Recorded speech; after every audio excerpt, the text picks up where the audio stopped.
Well, hello everybody out there. Welcome to the first installment of Guitar Lessons with Peter. I'm Peter of Prodigals and Ghosts, and I'm glad you're here with me today. Now, given that this is the first lesson, I figured we'd start very basic, so if you're an intermediate or even advanced guitar player looking to pick up just a few new tricks, you can either look elsewhere, or we will get to those videos eventually. So I thought to myself, whether you're looking to pick up a new hobby, maybe woo that special woman, or become a rock star, where's the proper place to start with this instrument? It's not with this! It's not like this. And it's definitely not doing this.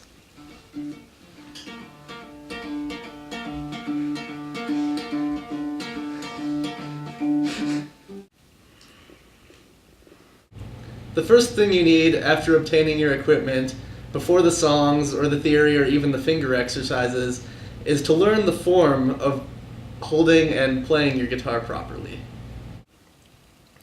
One thing that I see a lot of beginners do when starting to play guitar is they're very imprecise about where they hold their hand. They'll hold it kind of freely away from the guitar and away from what's called the bridge, which is where the strings kind of meet this, well, frankly, bridge-looking thing. The problem with keeping your hand so freely away from the guitar is twofold. It mitigates the precision that you have over the strings, as well as leaving strings ringing after you've played them. When you're on stage playing in front of a bunch of people with a bunch of distortion going through an amplifier, you're going to find that those strings ring on you for seconds and seconds, and it doesn't sound good. What you really want is you want your hand right over the bridge so you can control it such that only the strings that you want to be heard are ringing. Now let's talk about the pick, this guy right here. A lot of beginners, when they start playing, will hold the pick flat against the string, but what you really want to do is cross the string at an angle in order to increase your attack over the strings as well as your precision. And you can hear the difference. Here's striking it flat, and here's an angle. As you can see, you can go much faster and be more precise. You're also less likely to hit other strings and have them ring on you, as I had mentioned earlier. Another common form mistake comes from looking at your right hand while playing.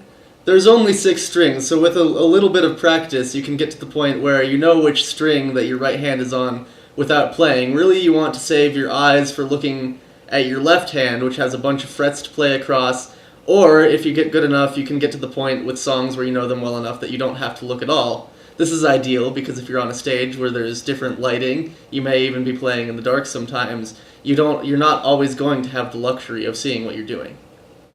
Now let's move on to Mr. Lefty over here.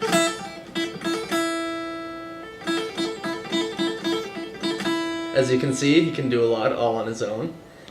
Anyway, a common mistake that I'll see with beginners when it comes to the left-hand form is that they'll lay their fingers a little too flat. This can cause problems as you end up hitting strings that you don't want to hit, and once again, you get strings ringing on you. You really want to arc your fingers so that they're only playing the strings that you want them to play. There are times, like with things such as bar chords, which we'll talk about in later lessons, where you want to flatten them across the strings. When in doubt, always go through and make sure that every string that you want to make a noise is making a noise. If something is muted, then you know where your problem is. Now let's talk about the thumb on the left hand.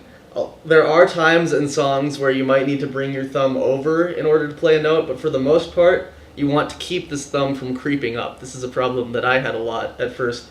What you really want is you want to have your thumb arced across the back pretty much flatly in order to maximize your reach on the other side of the guitar. Now that we have both hands functioning together in harmony, we're ready to start playing some things, maybe learning some chords or some notes, maybe even learning some scales, but we'll get to all that in later lessons. For now, we're just going to go over to special guest Keith Richards in Celebrity's Corner, and stay tuned for the song of the day. Take it away, Keith. Hello, I'm Keith Richards of the Rolling Stones. I play guitar for the Rolling Stones. I quite think that we're better than the Beatles. I don't see what all the hullabaloo is about. They've got the good musicians like John Lennon and then George Harrison, who's not as good as me, but they're the dead ones. And then got Ringo, who's he's not disposed of, but his career is disposed of. And then you've got like Paul McCartney going around there, and he's got like his little bass that looks like it's almost like an acoustic guitar, but it's a bass. And he's like, hello, I'm Paul McCartney, and I played with the Beatles. I quite do think that we're a little better. And let's see, where am I? Okay, so we're on Peter's Peter's corner with guitar lessons. Oh yes, I can quite say that the finger techniques that he told they were quite applicable to me on the road, which actually reminds me of a funny story from a few years back when we were a little younger. As you can see, I'm showing my age a little bit, but I was up in the Alps hiking with my bandmates and a couple of the rowdies, but nobody cares about them, and a couple buddies, and we were hiking, and we come across this albino hook.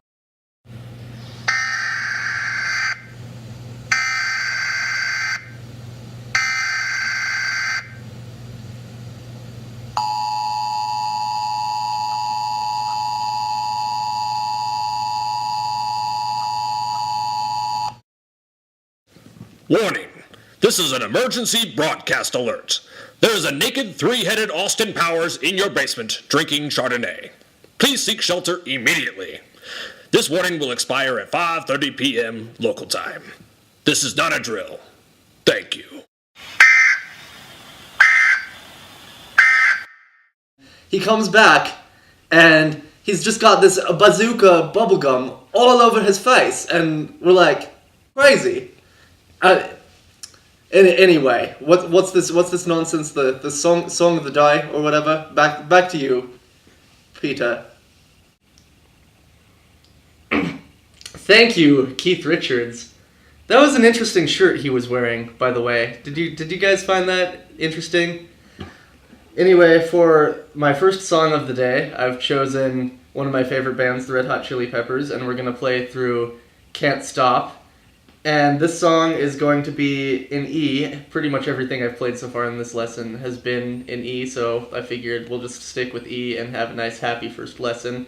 It's in a blues scale, which means that the 3rd, 6th, and 7th in the scale are flat by a half step as compared to a major scale. And we'll go over this in more details in future lessons, but basically here's your major scale. And here is your blues scale, with those 3rd, 6th, and 7th notes all being a little lower. I'd like to add before playing through this that I will gladly take requests for Song of the Day, and for potential fans out there, hopefully we can get some songs up there that you, the viewers, like. This song basically breaks down to, I'll say 5 major parts on guitar. You have the intro, the verses, the chorus, the bridge, and the solo. And if you have any more questions about how any of this is played, I'd be happy to answer them. Here's the intro. Basically, you're just alternating between this D and E played on the A string, frets 5 and 7. And we'll do a little bit more with that later. And then you're gonna be basically jumping around in this E pentatonic box for the verses.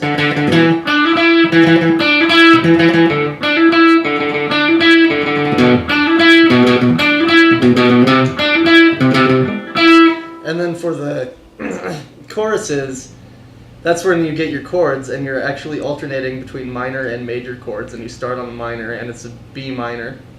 Or, pardon me, it's an E minor.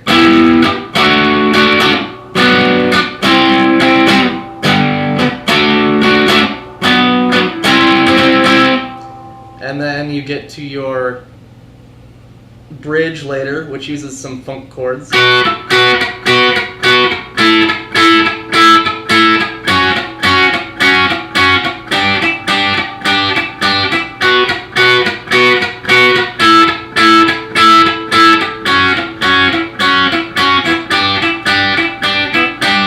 And then this song actually has one of the simpler solos out there, especially for the Chili Peppers.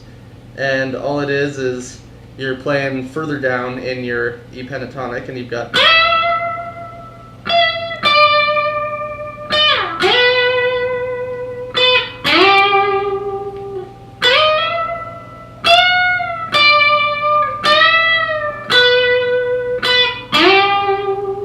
and you put it all together, and this is what you get.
I say? The cat liked the solo, so till next time.